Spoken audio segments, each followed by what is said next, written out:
நண்பர்களே, திருப்புவனத்தில் காவலில் எடுக்கப்பட்டு கொடூர சித்திரவதையால் ஒரு ஸ்பெஷல் டீம் மூலமாக கொலை செய்யப்பட்ட அஜித் சார்பாக பல அமைப்புகள், பல இயக்கங்கள், பல வழக்கறிஞர்கள், திருப்புவனத்தில் பணி செய்கின்ற வழக்கறிஞர்கள், கார்த்திக் ராஜா போன்றவர்கள் எல்லாம் இணைந்து உயர் நீதிமன்றத்தை நீதி கேட்டு எல்லோரும் மனு செய்தோம். ஆகவே பேசுவது அனைவர் சார்பாக பேசுகிறோம். அனைத்து வழக்கறிஞர்கள், வாதாடிய வழக்கறிஞர்கள் சார்பாக பேசுகிறோம். நீதியரசர் அவர்கள் 27ஆம் தேதி, சென்ற மாதம் 27ஆம் தேதி நடந்த சம்பவம், அந்த அம்மையாருடைய நகை காணாமல் போனது, அவர்கள் அஜித்தை சந்தேகப்பட்டு திருப்புவனம் காவல் நிலையத்தில் கொடுத்த புகார், அந்த புகாருக்கு 27ஆம் தேதி ரசீது மட்டும் கொடுக்கப்பட்டது என்று அரசு தரப்பில் கூறப்பட்டது. 28ஆம் தேதி காலை 10:30 மணிக்கு தான் நகை காணாமல் போனது சம்பந்தமாக முதல் தகவல் அறிக்கை பதிவு செய்யப்பட்டது என்று அரசு தரப்பில் மூத்த வழக்கறிஞர் அடிஷனல் அட்வொகேட் ஜெனரல் மதிப்புக்குரிய திரு அஜ்மல் கான் அவர்கள் கூறினார். ஆகவே எஃப்ஐஆர் பதிவு செய்வதற்கு முன்பே மானாமதுரை டிஎஸ்பி அவர்கள் தலைமையில் செயல்படுகின்ற ஒரு ஹெட் கான்ஸ்டபிள் மட்டும் அதை லீட் செய்கின்ற ஒரு ஸ்பெஷல் டீமிடம் எஃப்ஐஆர் இல்லாத நேரத்தில் வழக்கு விசாரணை ஒப்படைக்கப்பட்டது.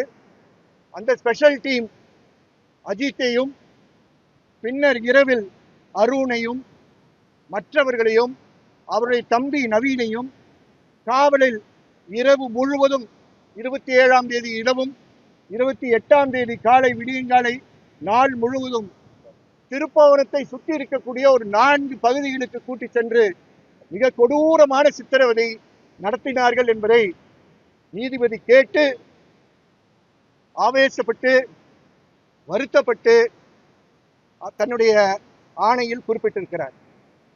இறுதியாக மடப்புரம் கோவில் பக்கத்தில் பின்பக்கத்தில் இருக்கக்கூடிய ஒரு மாட்டு தழுவையில் இறுதியாக அஜித்குமாரை கூட்டிச் சென்று நீங்கள் ஒழித்து வைத்திருக்கக்கூடிய அந்த ஜுவல்ஸ் 10 சாவரின் ஜுவல்ஸ் எங்கே என்று கேட்டு அங்க இருக்கக்கூடிய ஆஸ்பெஸ்டாஸ் ஷீட் எல்லாம் பெரட்டி பார்த்து அது கிடைக்கவில்லை என்றவுடன் அவருக்கு தண்ணி கூட கொடுக்காமல் அவர் கண்ணிலும் வாயிலும் மிளகாப்பொடியை தூக்கி போட்டார்கள் என்பதையும் குறிப்பிட்டோம். அதை நேரடியாக பார்த்து டெம்பிள்ல இருக்கக்கூடிய பாத்ரூம் மூலமாக வீடியோ எடுத்தது அங்கே பணி செய்யக்கூடிய பணியாளர் நண்பர் சக்தீஸ்வரன் கோயில் ஸ்டாஃப். அந்த கோயிலுடைய பாத்ரூம்ல இருந்து ஒரு 15 செகண்ட் 20 செகண்ட் தான் அந்த வீடியோ எடுக்க முடிஞ்சது. பயத்தில் எடுத்து பொறுப்புடன் ஒரு பொறுப்பான அரசு ஊழியர் தவறு நடப்பதை அமைதியாக பார்க்க கூடாது என்று அவர் பத்திரப்படுத்தி அது அங்க இருக்கக்கூடிய வழக்கறிஞர்கிட்ட கொடுத்து இன்று அதில் நீதிமன்றத்திற்கு கொடுத்ததில் நீதிமன்றம் நிஜமாக அங்கே நடந்த சம்பவங்களை பார்க்க முடிந்தது. இது போக அங்க இருக்கக்கூடிய இடத்தில் இருக்கக்கூடிய பொருட்கள், பைப்புகள், கம்புகள் எல்லாம் இருக்கக்கூடிய போட்டோஸும் நீதிமன்றம் பதிவு செய்தது. அரசின் தரப்பில் அவர்கள் கூறியது, காவல் நிலையத்தில் இருக்கக்கூடிய சிசிடிவி ஃபுட்டேஜ் நாங்கள் உங்களுக்கு கொடுக்க தயாராக இருக்கிறோம் என்று கூறினார்கள். ஆனால் கோவிலில் இருக்கக்கூடிய சிசிடிவி ஃபுட்டேஜ் அழிக்கப்பட வேண்டும் என்ற காரணத்தினால் 29ஆம் தேதியே காலையில் ராமச்சந்திரன் என்ற ஒரு சப் இன்ஸ்பெக்டர் அங்கே வந்து எந்த சீசர் மெமோவும் கொடுக்காமல் டிவிஆரை பறித்து சென்றார் என்று அரசு தரப்பில் கூறப்பட்டது. நாங்களும் அதை கூறினோம். அதற்கு பின்பு நீதியரசர் அனைத்து விஷயங்களையும் குறிப்பிட்டு போஸ்ட்மார்ட்டம் சர்டிபிகேட் டீன் கொண்டு வரவில்லை, கொடுக்கவில்லை என்ற புகாரின் காரணத்தினால் அவரை வரவேற்று அவரிடமிருந்து சீல்டு கவர்ல போஸ்ட்மார்ட்டம் பிரிலிமினரி சர்டிபிகேட்டை வாங்கி ரிப்போர்ட்டை வாங்கி அதுல 44 கொடூர காயங்கள் இருக்கு என்பதை அவர் குறிப்பிட்டு அதிர்ச்சி அடைந்தார். ஒரு ஒரு காயங்கள் இருக்காது என்பதை நீதியரசர் குறிப்பிட்டார் என்பதை குறிப்பிட விரும்புகிறேன். அது முடிந்த பிறகு இறுதியாக தன்னுடைய அரசு தரப்பு முழுமையாக இது நடக்கக்கூடாத ஒரு சித்திரவதை, ஒரு வன்முறை என்று அரசு ஏற்றுக்கொள்கிறது என்று பொறுப்புடன் அரசு கூறியது என்பதை இங்கே கூற கடமைப்பட்டிருக்கிறேன். இறுதியில் நீதிமன்றத்துடைய ஆணை என்னவென்றால், மதுரை 4வது additional session judge John Sunderlal Suresh அவரை என்கொயரி ஆபீசராக நியமனம் செய்து, அந்த என்கொயரி ஆபீசரிடம் அனைத்து தஸ்தாவேஜுகளும் இதை சார்ந்திருக்கக்கூடிய சாட்சியங்களும் அவரிடம் 2-3 நாட்களில் ஒப்படைக்க வேண்டும்.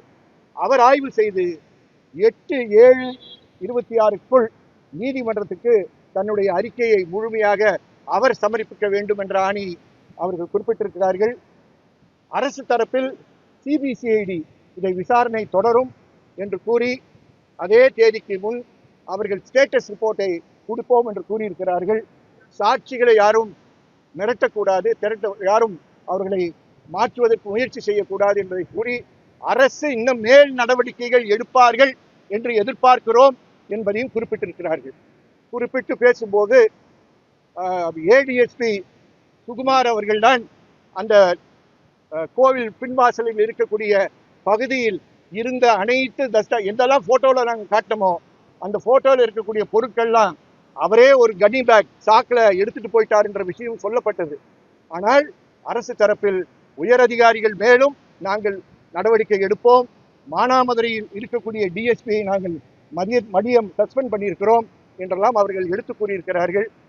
நீதிமன்றம் இன்னும் அதிகமான செயல்பாடுகள் அரசிடம் இதில் எதிர்பார்க்கிறோம் என்று கூறி வழக்கை இன்று முடித்திருக்கிறார்கள். என்கொயரி ஆபீசர்னு சொன்னார். அவருடைய வார்த்தையை மட்டும் நான் பயன்படுத்துகிறேன். he will be an inquiry officer என்று கூறினார். மேஜிஸ்ட்ரேட் அறிக்கை நீதிமன்றத்துக்கு கொடுத்துட்டாரு. மேஜிஸ்ட்ரேட் அறிக்கை எங்களுக்கு வரவில்லை. ஆகவே மேஜிஸ்ட்ரேட் சார்ந்த விஷயங்கள் நான் ஒன்றிக் கொள்ள முடியும்.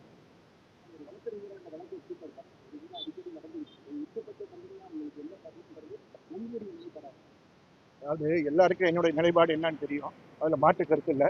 இங்க நீதிமன்றத்தில் நடந்த விஷயங்களை பேசிக் கொண்டிருக்கும் போது என்னுடைய தனிப்பட்ட கருத்தை நான் சொல்வது சரியாக இருக்காது. நீதிமன்றத்தில் நடந்த விஷயங்கள் தான் உங்களிடம் கூறுவது என்னுடைய அது அரசிற்கும் நீதிமன்றத்துக்கும் சார்ந்து இருக்கக்கூடிய விஷயம். நீதிமன்றம் அது சார்ந்து அரசு கொடுக்கக்கூடிய பரிந்துரைகளின் அடிப்படையில் அவர்கள் முடிவு செய்வார். தனிப்பட்ட விதமாக நாங்கள் கேட்டிருந்தது, எஸ்பி தலைமையில் இருக்கக்கூடிய ஒரு சிபிசிஐடி என்கொயரி நாங்கள் கேட்டிருந்தோம். சிபிஐ என்கொயரி கொடுக்குறாங்களா கொடுக்கலையா, தமிழக அரசு சொல்லுதான்றது அரசை பொறுத்து இருக்கு, நீதிமன்றத்தை பொறுத்து இருக்கு. அடுத்த வாய்தால அது பார்த்து.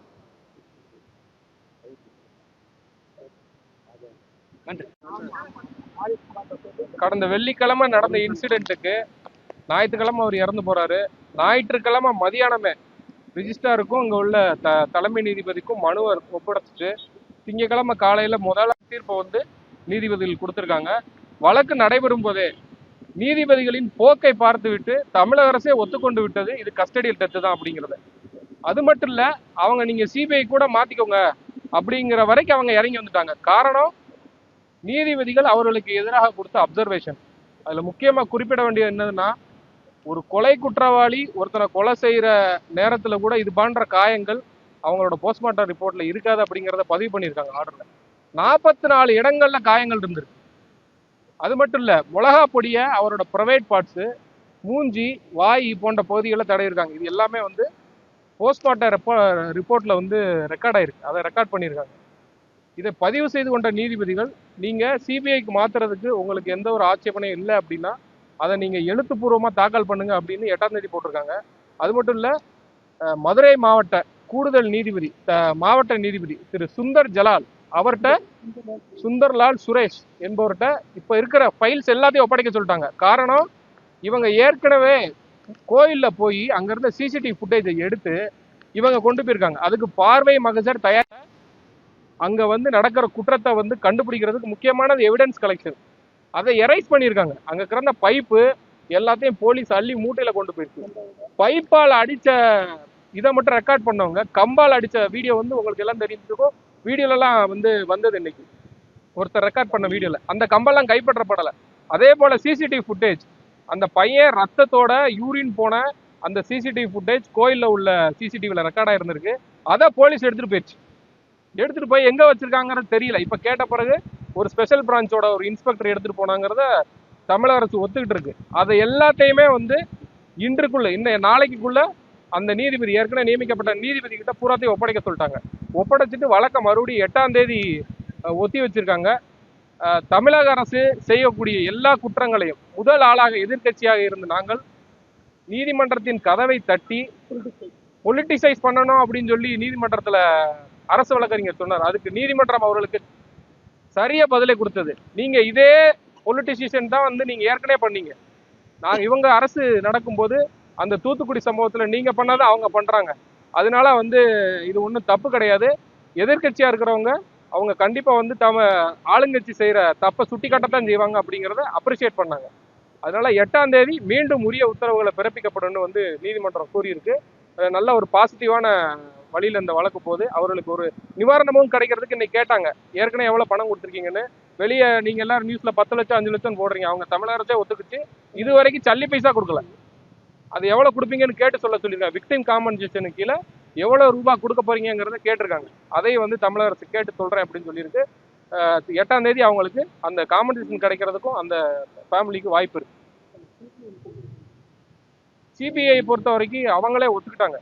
சிபிஐ மாத்தனா மாத்திக்கோங்க அப்படிங்கிறத ஒத்துக்கிட்டாங்க. காரணம், நீதிபதிகள் அவர்கள் அரசுக்கு எதிராக பதிவு செய்த உத்தரவு, அவர்கள் கொடுத்த அப்சர்வேஷனை பார்த்துட்டு ரொம்ப மோசமா போயிருங்கிறத உணர்ந்துட்டு அவங்க நீங்களே சிபிஐ கூட மாத்திக்கோங்க அப்படிங்கிற லெவலுக்கு வந்துட்டாங்க.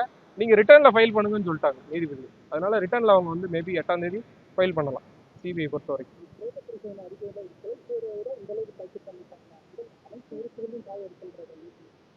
சார், பிரேத பரிசோதனை அறிக்கையில எந்தெந்த இடத்துல காயம் இருந்துச்சுங்கிறது தான் குறிப்பிட்டிருப்பாங்க.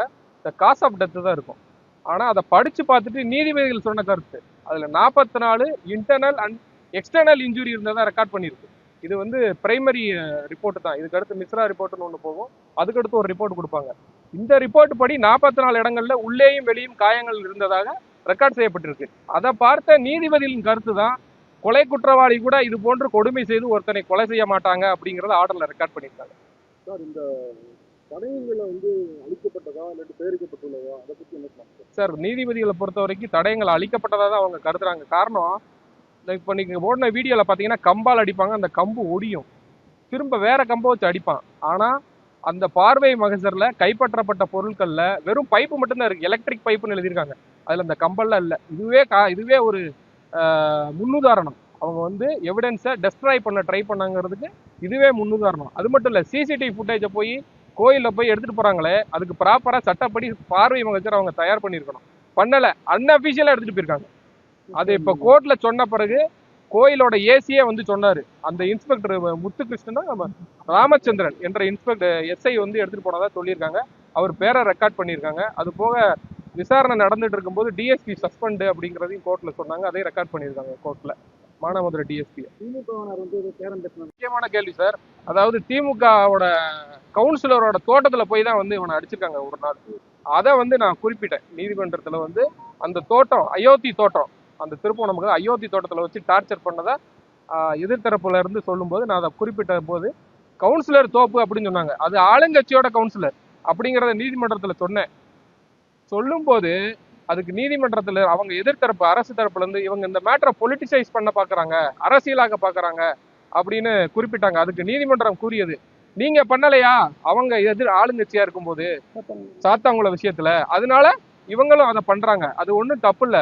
எதிர்கட்சியா இருக்கிறவங்க ஆளுங்கட்சி செய்யற தப்பை சுட்டி காட்டத்தான் செய்வாங்க, அது ஒண்ணும் தப்பு இல்லை அப்படின்னு சொல்லி நீதிமன்றம் சொல்லிடுச்சு.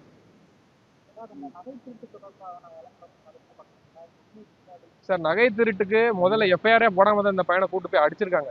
இந்த இஷ்யூ ஆன பிறகுதான் அந்த எஃப்ஐஆருமே போடப்பட்டிருக்கு. 302 ஆஃப் 2025 எஃப்ஐஆரை போட்டுட்டு அடுத்து 303 ஆஃப் 2025 இந்த எஃப்ஐஆர் போடப்பட்டிருக்கு.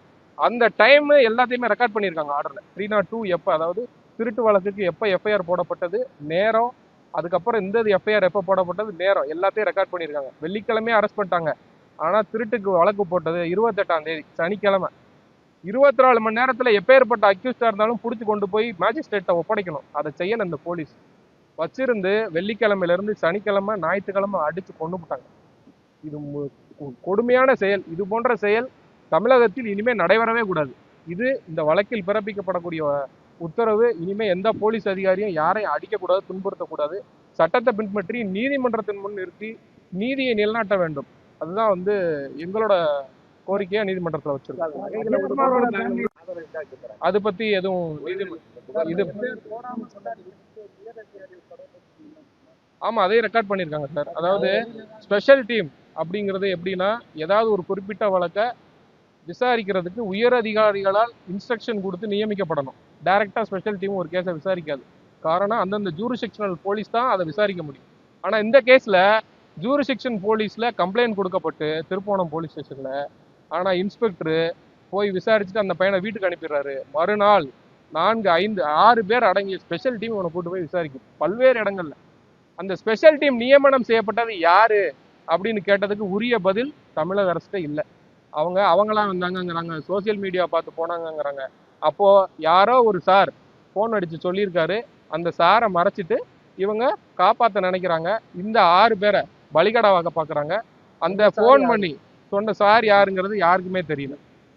அதை ஃபர்தரா கோர்ட் விசாரிச்சு உண்மையை கண்டுபிடிச்சாதான் தெரியும். அதையே ரெக்கார்ட் பண்ணியிருக்காரு சார். 50 லட்ச ரூபாய் டிமாண்ட் வச்சதாகவும், அதை ஆளுங்கட்சியை சேர்ந்த பிரமுகர்கள் போய் பேசினதாகவும், ஒரு கல்யாண மண்டபம் நாடார் சமூக கல்யாண மண்டபத்தில் வச்சு பேசினதா சொல்றாங்க. ஆனா இது வரைக்கும் காசு கொடுக்கப்படல, ₹1 கூட கொடுக்கப்படல. ஆனா கோர்ட் என்ன சொல்லியிருக்கு, எவ்வளவு பணம் விக்டிம் காம்பன்சேஷன்ல இருந்து கொடுக்க முடியுங்கிறத கேட்டு நீதிமன்றத்துல அடுத்த விசாரணை எப்போ சொல்ல சொல்லியிருக்காங்க. அதனால அந்த உதவித்தொகை அரசு மூலியமா சட்டப்படி அவங்களுக்கு கிடைக்கும், கண்டிப்பா கிடைக்கும். குறிப்பா தாக்குதல் நடத்தப்படாத காவல் நிலையத்தோட சிசிடிவி ஃபுட்டேஜ் காவல் அந்த அறிக்கையில காமிச்சிருக்காங்க. கண்டிப்பா தாக்குதல் நடத்தப்பட்ட அந்த கோவில் அந்த சிசிடிவி காட்சிகளை இந்த காவல்துறையோட அறிக்கையில காமிக்கப்படலைன்ற மாதிரி நீதிபதிகள். ஆமா, அது உண்மைதான். அது ஆர்டர்ல ரெக்கார்ட் பண்ணியிருக்காங்க. அதாவது எப்படின்னா, போலீஸ் காவல் நிலையத்துல எல்லா காவல் நிலையத்திலையும் உயர்நீதிமன்ற உத்தரவுப்படி சிசிடிவி ஃபுட்டேஜ் இருக்கு. அந்த சிசிடிவி ஃபுட்டேஜ் எடுத்து இந்த எஃப்ஐஆர்ல ஒரு ஆவணமா வச்சிருக்காங்க. ஆனா இந்த சம்பவம் நடந்த அடித்து கொல்லப்பட்ட அந்த பத்திரகாளியம்மன் கோவிலோட சிசிடிவி ஃபுட்டேஜ் சீஸ் பண்ணதை அவங்களோட ரெக்கார்ட்ல காமிக்கவே இல்லை. எடுத்துட்டு போயிருக்காங்க, ஆனா ரெக்கார்ட்ல கொண்டு வரல. அதனால அதுல உள்ள ஆவணங்கள் அழிக்கப்பட்டிருக்குமோ என்று நீதிபதிகளும் அச்சப்பட்டனர். அதனாலதான் என்ன பண்ணிருக்காங்கன்னா, அடிஷனல் டிஸ்ட்ரிக்ட் ஜட்ஜு அப்பாயின்ட் பண்ணி எல்லா ஆவணத்தையும் அவர்கிட்ட ஒப்படைக்க சொல்லிட்டாங்க. ஒப்படைச்சிட்டு 8ஆம் தேதிக்கு அப்புறம் யாரு விசாரணை இதை ஃபர்தரா பண்ணுனா நீதி நிலைநாட்டப்படும் என்பதை நீதிமன்றம் முடிவு பண்ணும். நாங்க எங்களோட கோரிக்கை சிபிஐக்கு மாத்தணுங்கிறத கேட்கோம். கவர்மெண்ட்டும் இப்ப கோர்ட்டோட நிலவரத்தை பார்த்துட்டு நாங்க தயார் அப்படிங்கிற நிலைமைக்கு வந்துட்டாங்க. நீதிமன்றம் இப்ப என்ன முடிவு பண்ணுங்கிறத 8ஆம் தேதி சொல்லுவாங்க. என்ன சார்?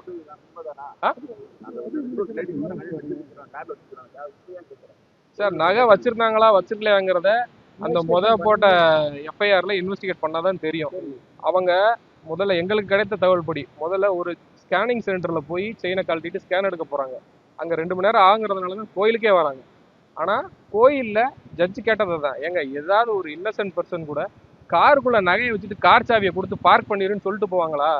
இது நம்புற மாதிரி இருக்கா அப்படிங்கிறத கேட்டாங்க. அதுக்கு போலீஸ் தரப்புல எந்த பதிலும் இல்லை. இதுவரை அந்த நகை கண்டுபிடிக்கப்படவில்லை. நகை உண்மையிலேயே காருக்குள்ள இருந்துச்சா, கார் சாவியை கொடுத்தாங்களா அப்படிங்கிறது இன்வெஸ்டிகேஷன்ல தான் தெரியும். அது பத்தின எந்த ஒரு பதிலும் அரசிட்ட இல்லை, தற்சமயம் இல்லை. ரைட்.